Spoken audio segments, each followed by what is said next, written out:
प्रगती योजनेमध्ये आपण पाहतो की विद्यार्थी आणि शिक्षक यांनी ग्रंथालयाचा नियमित वापर करावा हे आपलं उद्दिष्ट आहे आणि हे उद्दिष्ट पूर्ण करण्यासाठी जी आपली कृती योजना आहे ती कृती योजना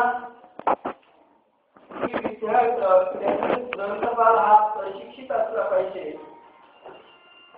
त्याला त्या पुस्तकाविषयीच ग्रंथालयाविषयीच पूर्ण ज्ञान अवगत असणं आवश्यक आहे आणि त्यानुसार त्याची दुसरी कृती योजना आपल्याला राहील की पुस्तक विद्यार्थ्यांना पुस्तके वाचण्यासाठीच एक वर्गवाईज स्वतंत्र वेळापत्रक असावं.